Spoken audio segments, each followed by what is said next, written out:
Hola a todos, somos estudiantes de la Universidad Tecnológica de Pereira y hacemos parte del programa de Ingeniería Electrónica. En esta ocasión explicaremos el funcionamiento, aplicaciones en la industria y ecuaciones relacionadas con los sensores capacitivos. Lo primero que debemos saber es que un sensor capacitivo es básicamente un interruptor electrónico que trabaja sin contacto.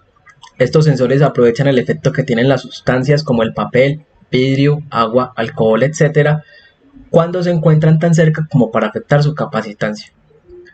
Internamente un sensor capacitivo está constituido por cuatro partes principales. La primera sería la superficie de detección o plano dieléctrico, la segunda es un circuito oscilador, la tercera es un circuito de disparo y la cuarta es una salida. Al colocar la sustancia enfrente del sensor capacitivo se genera un campo electrostático, de esta forma. Como se puede observar, la superficie de detección se encuentra constituida por una serie de electrodos de material metálico, representados con el color rojo, generando un campo de capacitancia en el plano dieléctrico. Luego, los cambios en el campo son percibidos por el circuito oscilador, el cual produce señales de distintos niveles. El circuito oscilador cuenta con un comparador, el cual determinará si la amplitud de la señal es lo suficientemente alta como para activar el circuito de disparo. Una vez activado el circuito de disparo, se enviará los pulsos a la salida, siendo esta la encargada de suministrar la información del objeto en cercanía para su posterior procesamiento. La respuesta del circuito oscilatorio en los primeros instantes tendría esta forma. Como se puede observar, a medida que se acerca al objeto, el circuito oscilador empieza a reaccionar. Una vez el objeto está lo suficientemente cerca, simplemente genera una serie de oscilaciones constantes de una amplitud lo suficientemente alta como para activar el circuito disparador. Una de las ventajas principales es que, al igual que los sensores inductivos, estos pueden detectar sin contacto físico, pero además de este sensor puede detectar materiales no metálicos. También puede sensar sustancias granuladas, polvorientas, metálicas, sustancias líquidas, etc., ideal para aplicaciones industriales. Los sensores capacitivos cuentan con algunas desventajas, entre las cuales se encuentra su alcance, puesto que dependiendo del diámetro del sensor pueden llegar a sensar hasta un máximo de 60 milímetros, al igual que su modalidad inductiva. Otro inconveniente es que el sensor no puede autorregularse, por lo tanto se debe estar ajustando el potenciómetro del sensor manualmente, para evitar un mal censo de la masa a detectar. Estas son algunas características que puede presentar un sensor capacitivo. Las mismas varían según el propósito para el cual sean creados. Por ejemplo, para este caso tenemos que el sensor tiene una sensibilidad de 8 milímetros. También tiene una salida programable y cuenta con una frecuencia de cambio de 15 Hz. Por otro lado, también podemos observar que tiene una alimentación de 10 volts hasta 36 volts. Puede generar una caída de voltaje menor o igual a 2.5 volts. Y la temperatura de operación permite un rango de menos 20 grados hasta 85 grados centígrados. Pero ¿cómo saber qué sensor capacitivo escoger para mi aplicación? Esta es una pregunta que te debes estar haciendo, ya que el funcionamiento del sensor capacitivo depende en su gran mayoría de la constante eléctrica que tenga el objeto a detectar. Pues bien, el rango del sensor es uno de los principales aspectos que deberías considerar, ya que el mismo lo puede hacer ideal para algunas aplicaciones e inservible en algunas otras. ¿Cómo conocer la distancia de sensado según la constante dieléctrica de la sustancia? Pues bien, para eso se puede utilizar una tabla que fácilmente se encuentra en internet. Esta nos indica la constante dieléctrica de los materiales. Por ejemplo, el alcohol tiene una constante dieléctrica de 25.8. Por ejemplo, el vidrio tiene una constante dieléctrica de 5. Por ejemplo, el agua tiene una constante dieléctrica de 80. En fin. Y nos podemos ayudar con una gráfica de este tipo. La constante dieléctrica versus la distancia de sensado SR en porcentaje. Con el fin de entender bien cómo hallar la distancia de sensado necesaria para detectar ciertos materiales, te traemos un ejemplo. Un sensor capacitivo tiene una distancia de sensado de 10 milímetros y el objeto a detectar es alcohol. A. ¿Cuál es la distancia efectiva de sensado SR? B. ¿Cuál es la distancia efectiva de sensado en milímetros? ¿Qué nos dice el ejercicio? Básicamente estos 10 milímetros sería el 100% de la distancia efectiva y el objeto a detectar es alcohol, por lo tanto necesitamos conocer el dieléctrico de este material. En la tabla tenemos que el alcohol tiene una constante dieléctrica de 25.8 y esta constante la ubicamos en el gráfico. Más o menos por acá nos daría que la distancia efectiva en porcentaje sería del 85%.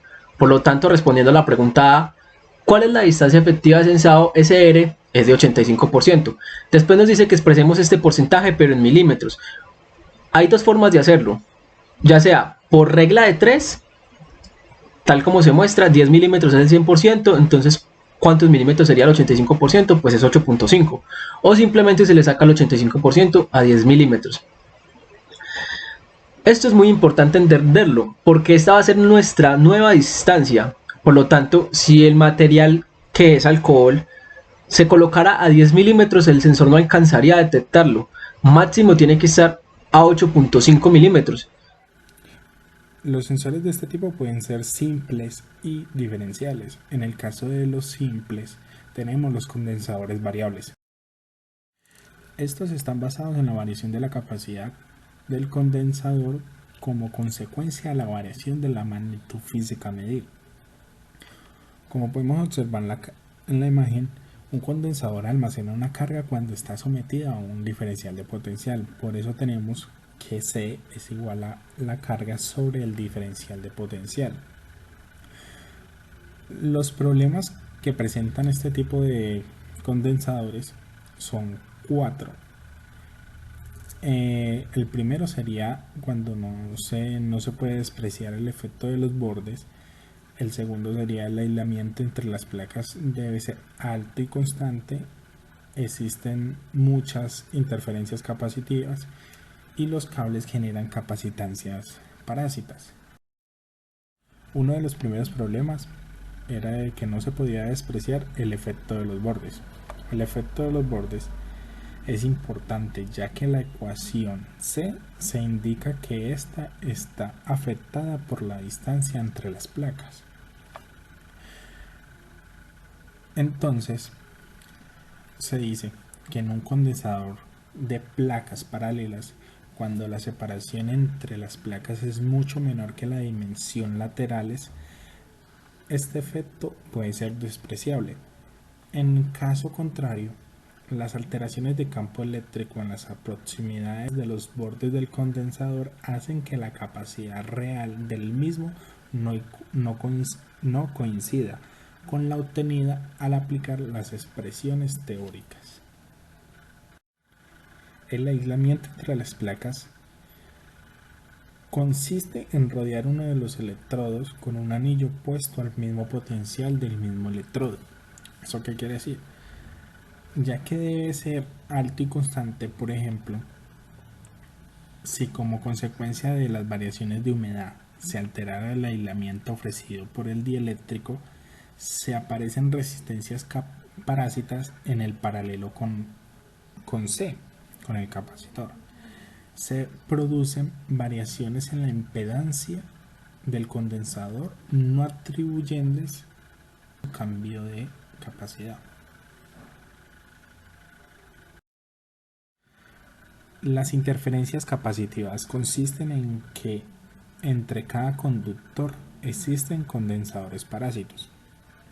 Esto es debido a que si cualquier conductor próximo al condensador variable, en este caso CS, alcanza un determinado potencial con respecto a la placa de este no conectada a la masa, aparecerá una capacitancia parásita, como lo podemos ver que es CP. Bueno, ahora, los cables de conexión pueden generar condensadores parásitos. En la imagen podemos ver un cable apantallado en el cual tenemos nuestro condensador CS y podemos ver los condensadores parásitos que se encuentran dentro de él.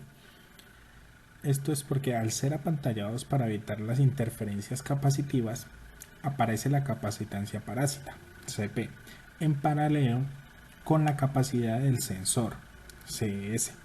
Esto hace que se pierda sensibilidad, pues la magnitud a medir hará cambiar solo la capacidad del sensor, que es ahora una parte de la capacidad total.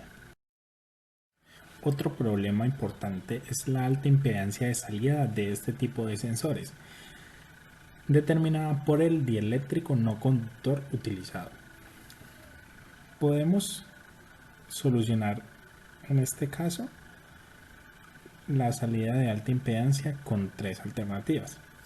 La primera sería utilizando un circuito de acondicionamiento como los que podemos ver en las imágenes, el cual el primero es un circuito linealizador y el segundo un divisor de tensión, que es muy común entre estos tipos de sensores. También podemos usar un transformador de impedancia o medir la intensidad de la corriente en vez de la tensión. Si se quiere medir la tensión en los terminales de un sensor capacitivo, es preciso utilizar un circuito de medida que tenga una impedancia de entrada muy alta, porque de lo contrario se producirá un error por carga considerable. Estos condensadores diferenciales están formados por dos condensadores variables, dispuestos físicamente de tal modo que experimenten el mismo cambio, bajo la acción de la magnitud a medir, pero en sentido opuesto. Mediante un acondicionamiento adecuado, se debe conseguir una salida lineal y una sensibilidad mayor que en el caso de un condensador variable simple. En los de 4 hilos, los sensores de proximidad tienen la misma característica indicada para los sensores de 3 hilos, pero suman un cuarto hilo que equivale a la otra salida, teniendo el sensor una salida normalmente abierta y otra normalmente cerrada. A esta otra se le denomina salida antivalente y suele ser el cable de color blanco, como podemos observar en la imagen, donde el marrón va al positivo, el blanco está normalmente cerrado, el negro normalmente abierto y el azul va al negativo. En los sensores de proximidad que tienen 3 hilos, nos encontramos que 2 de ellos van enfocados a la alimentación y el tercero a la salida del sensor, que nos indica si está detectando algo o no. Los hilos de alimentación suelen ser de colores indicados como marrón para positivo, azul para negativo, siendo el tercer hilo de color negro para dar la salida. Nos podemos encontrar 4 tipos de salidas. La salida puede ser en función PNP o NPN.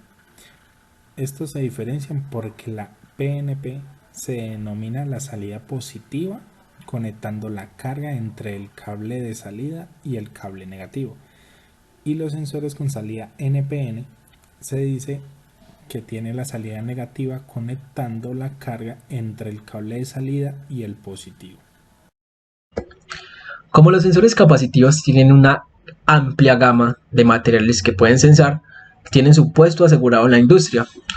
Algunos ejemplos podrían ser para detectar wafer solar, o sea, obleas solares, así lo traduce. Puede detectar madera, puede detectar algunas medidas dentro de plásticos. También cuenta con una gran ventaja.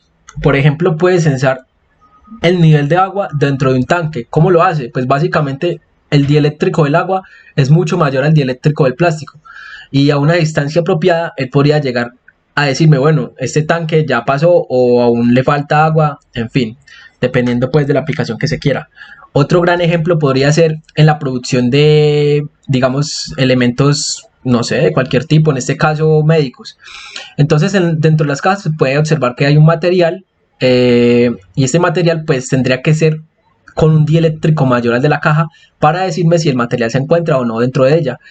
En el caso de que no se encuentre, pues simplemente se descarta de la producción, así como lo muestra la imagen, y pues la producción seguiría su camino.